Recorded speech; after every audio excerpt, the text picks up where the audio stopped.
I've always been asked questions about how I sell on the marketplace. And yes, I do sell everything I make here, with a few exceptions that I keep or stuff that was just bad, that I even made a video on before, builds that I didn't sell. The rest they sell, and here's my process. I make furniture from mainly 2x4s, sometimes using 2x6s and other wood to make the tops of mainly benches. I rip it into 2x2s or resize into 1x4s. Whatever pieces I need, most of the time I can make it from a 2x4, which on the marketplace lets me sell low and still make a great profit. To get better prices, you have to do more and better techniques that hide screws and make it just look better.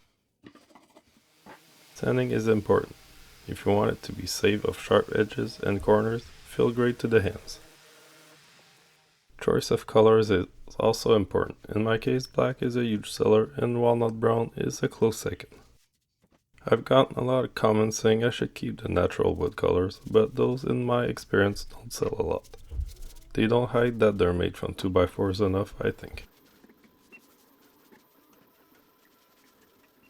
Now here comes the strategic part, how I save a lot of time.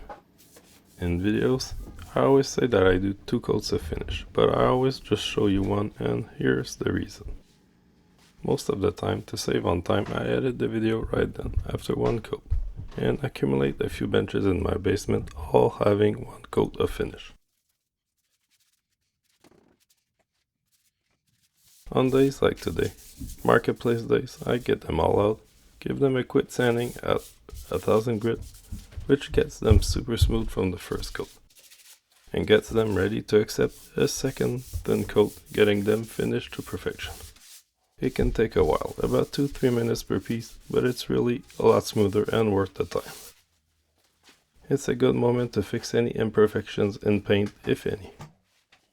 Next, I clean them all with a damp cloth, removing the very fine dust all over it from the sanding and from being in storage. This gets them nice and ready for the final coat of finish, in this case, wipe on poly. I've put this over water-based finishes that dried. In my experience, it works on anything. I put some gloves on because this stuff is basically impossible to clean off, and I'm not doing that error again. Please like and subscribe. It really helps the channel, and I've got a ton of builds and projects coming up. Thanks to all subscribers watching along.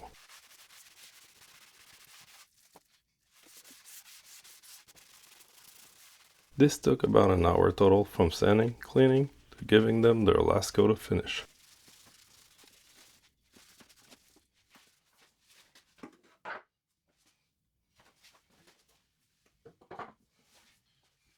Now, the next step, while I'm in the shop, I measure all of them and take notes on the whiteboard.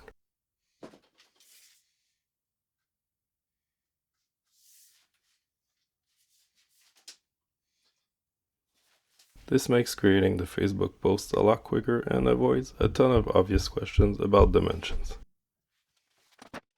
I round up to 1/2 inch, and I've never had complaints about that. As you can see, it's a tedious process with lots of steps. That's why I love to batch it and do it once every 2 weeks or so.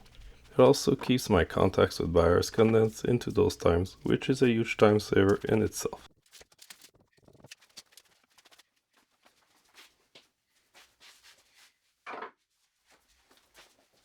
Now to take photos, I use this area next to my office where I move this and just take pics of each of my items one by one, taken more than needed.